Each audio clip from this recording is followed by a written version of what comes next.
जय हिंद दोस्तों। आज केमिस्ट्री का क्लास का अम्ल क्षार एवं भस्म से संबंधित कुछ प्रश्न है। प्रश्न संख्या पहला है कि अम्ल वह पदार्थ है, ऑप्शन नंबर 1 है इलेक्ट्रॉन ग्रहण करता है, इलेक्ट्रॉन का प्रदान करता है, प्रोटॉन देता है, OH माइनस आयन देता है। तो इसका आंसर हो जाएगा प्रोटॉन देता है। उसके बाद का फिर अगली प्रश्न है भस्म वह पदार्थ है जो क्या करता है, तो प्रोटॉन का ग्रहण करता है, प्रोटॉन का ग्रहण करता है। 3 नंबर प्रश्न है अम्ल और भस्म के अभिक्रिया के फलस्वरूप बने पदार्थ को क्या कहते हैं। अम्ल और भस्म के अभिक्रिया के फलस्वरूप बने पदार्थ को क्या कहते हैं, तो बने पदार्थ को हम लोग कहते हैं लवण, बने पदार्थ को लवण कहते हैं। उदासीनीकरण क्रिया में क्या बनता है, उदासीनीकरण क्रिया में क्या बनता है, तो उदासीनीकरण क्रिया में बनता है लवण और जल, लवण और जल बनता है। उसके बाद का फिर प्रश्न है अम्ल एवं भस्म के परीक्षण के लिए किसका उपयोग किया जाता है, तो अम्ल एवं भस्म के प्रयोग के लिए लिटमस पत्र का प्रयोग किया जाता है, लिटमस पत्र का प्रयोग किया जाता है।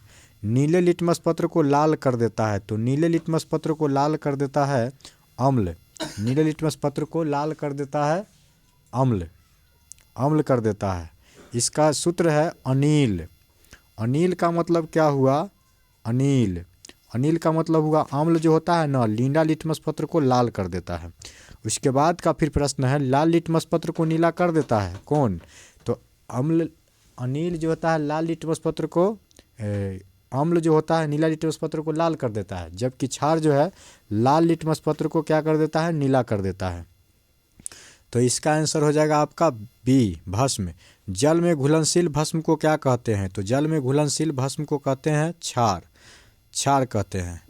उसके बाद का फिर प्रश्न है निम्नलिखित में से कौन सा कथन सही है, तो इसमें से कौन सा कथन सही है, तो आपका आंसर हो जाएगा क्षार में साबुन जैसी चिकनाहट होती है, 100% करेक्ट बात है। क्षार लाल लिटमस पत्र को नीला कर देता है, ये भी बात कथन सही है।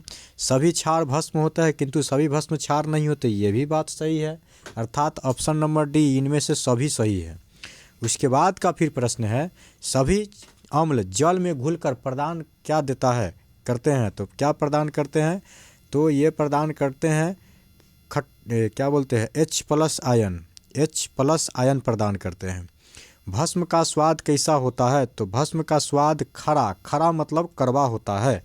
उसके बाद का फिर प्रश्न है भस्म के जलीय घोल में कौन सा आयन होता है, भस्म के जलीय घोल में कौन सा आयन होता है, तो इसका आंसर हो जाएगा OH। सभी लवण होते हैं, तो सभी लवण होते हैं ऑप्शन नंबर 1 में है वैद्युत अनअपघटय, वैद्युत अपघटय, अस्थाई अपघटय, उदासीन। तो इसका आंसर हो जाएगा आपका वैद्युत अपघटय। pH मान का निर्धारण किसने किया था, तो pH मान का निर्धारण सोरेनसन ने किया था। pH का पूरा नाम होता है पावर ऑफ हाइड्रोजन, इसका खोज सोरेनसन जी ने किए थे। शुद्ध जल का आयन सांद्रण का मान क्या होता है, तो शुद्ध जल के आयन का सांद्रण का मान होता है 10⁻⁷। प्रश्न संख्या 16 है अम्लीय घोल का pH मान होता है, तो अम्लीय घोल का pH मान जो होगा ना 7 से कम होगा। अगर क्षारीय आपसे पूछा जाएगा तो क्षारीय जो होता है 7 से अधिक होता है। तो 16 प्रश्न है कि अम्लीय घोल का pH मान क्या होता है, तो 7 से कम होता है। क्षारीय घोल का pH मान क्या होता है, तो 7 से अधिक होगा। उदासीन घोल का pH मान क्या होगा, तो 7 होगा। उदासीन pH मान किसका होता है, तो जल का होता है। वर्षा का जल शुद्ध होता है कि नहीं होता है, होता है, वर्षा का जल ही शुद्ध होता है। सभी अम्ल धातुओं से प्रतिक्रिया करके कौन सी गैस निकालते हैं, तो सभी अम्ल धातुओं से प्रतिक्रिया करके निकालता है हाइड्रोजन गैस। रक्त का pH मान कितना होता है, तो रक्त का pH मान होता है ऑप्शन नंबर सी 7.4। तो आपसे प्रश्न पूछा जाएगा कि बताइए रक्त जो है अम्लीय है कि क्षारीय है, तो रक्त जो है क्षारीय है। क्यों, क्योंकि जिसका pH मान 7 से अधिक होगा उसको क्षारीय कहेंगे और जिसका pH मान 7 से कम होगा उसे अम्लीय कहेंगे। और pH का खोज किसने किया था, तो सोरेनसन साहब ने किया था। उसके बाद का प्रश्न है दूध का pH मान क्या होता है, तो दूध का pH मान क्या होता है, तो दूध का pH मान 6.6 होता है, जो कि अब पूछा जाएगा कि दूध अम्लीय है कि क्षारीय है, तो दूध तो अम्लीय है। क्यों? क्योंकि 6-7 से कम है इसका पीएच मान। उसके बाद का फिर प्रश्न है, हाइड्रोक्लोरिक अम्ल एसिटिक अम्ल से अधिक शक्तिशाली होता है। क्यों? हाइड्रोक्लोरिक अम्ल एसिटिक अम्ल से अधिक शक्तिशाली होता है। क्यों? क्योंकि इसका आंसर हो जाएगा, यह H+ आयन उत्पन्न करने के लिए संपूर्ण आयनित होते हैं, इसीलिए यह हाइड्रोक्लोरिक अम्ल जो होता है एसिटिक अम्ल से अधिक शक्तिशाली होता है। उसके बाद है, जो लवण अम्लीय हाइड्रोजन परमाणु या हाइड्रोक्सिल आयन से मुक्त रहते हैं वो क्या कहलाते हैं? तो वे कहलाते हैं सामान्य लवण। सामान्य लवण कहलाते हैं। निम्नलिखित में से कौन सामान्य लवण नहीं है? कौन सामान्य लवण नहीं है? तो इसका आंसर हो जाएगा आपका NaHSO4 जटिल लवण का उदाहरण है। अगली प्रश्न है, कॉम्प्लेक्स साल्ट का उदाहरण इनमें से कौन है? तो जटिल लवण का उदाहरण इनमें से सभी है, सभी। उसके बाद है कि मोहर लवण है। मोहर लवण क्या है? तो मोहर लवण को ही हम लोग द्विक लवण भी कहते हैं। अब अगली प्रश्न है, सुमिलित कीजिए। सूची 1 को सूची 2 से सुमिलित कीजिए। तो सूची नंबर 1 का पहला है कि ए नंबर में सामान्य लवण। तो सामान्य लवण जो होता है ना, बेरियम क्लोराइड का होता है। अम्लीय लवण जो होता है सोडियम क्लोराइड का होता है। द्विक लवण क्षारीय लवण जो होता है फेरिक का होता है। और द्विक लवण जो होता है फिटकिरी एलम का होता है। तो ये होगा 2 3 4 1 2 3 4 1, ऑप्शन नंबर बी होगा। उसके बाद का फिर प्रश्न है, निम्नलिखित में से कौन सा कथन सही है? कौन सा कथन सही है? तो इसका आंसर हो जाएगा, अम्ल जो होता है ना स्वाद में खट्टे होते हैं तथा H आयन भी देते हैं, यह बात सही है। अम्ल स्वाद में खट्टे होते हैं तथा OH- आयन देते हैं, यह बात 100% गलत है। क्षार स्वाद में कड़वे होते हैं तथा OH- आयन देते हैं, यह बात सही है। अर्थात हमारा ऑप्शन हो जाएगा केवल 1 और 3।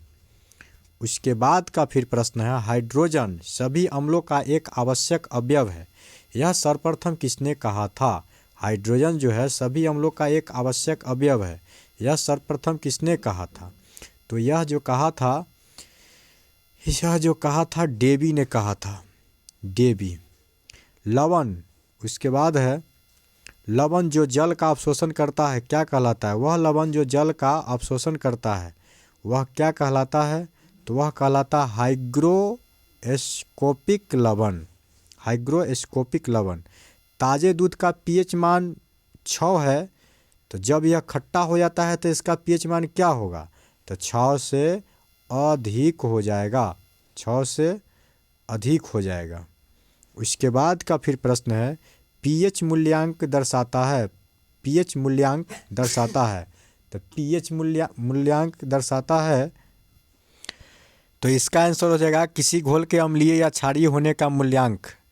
पीएच मूल्यांक क्या दर्शाता है? तो किसी घोल को अम्ल है कि क्षार है इसका सूचक है पीएच मान। उसके बाद का फिर प्रश्न है 33 नंबर, अमोनियम क्लोराइड का जलीय विलयन क्या होता है? अमोनियम क्लोराइड का जलीय विलयन क्या होता है?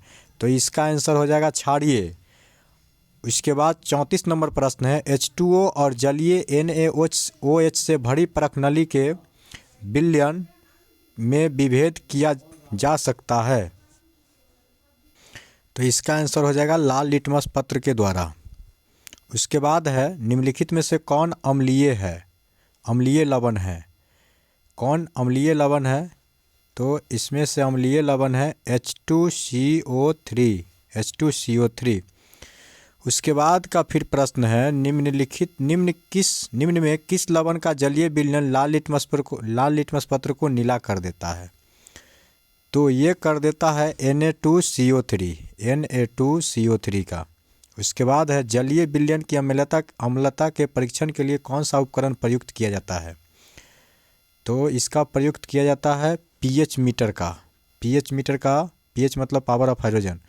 उसके बाद का फिर प्रश्न है, मनुष्य के खून का pH मान होता है, मनुष्य के खून का pH मान होता है कम अम्लीय, अधिक अम्लीय, कम क्षारीय, अधिक क्षारीय।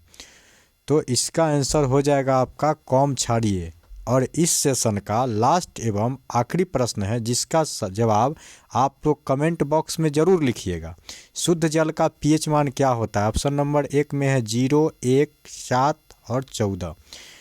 आप लोग कमेंट इस लास्ट प्रश्न का ज़रूर कीजिएगा क्या आंसर होगा। इसी के साथ इस वीडियो का अंत करते हैं। जय हिंद।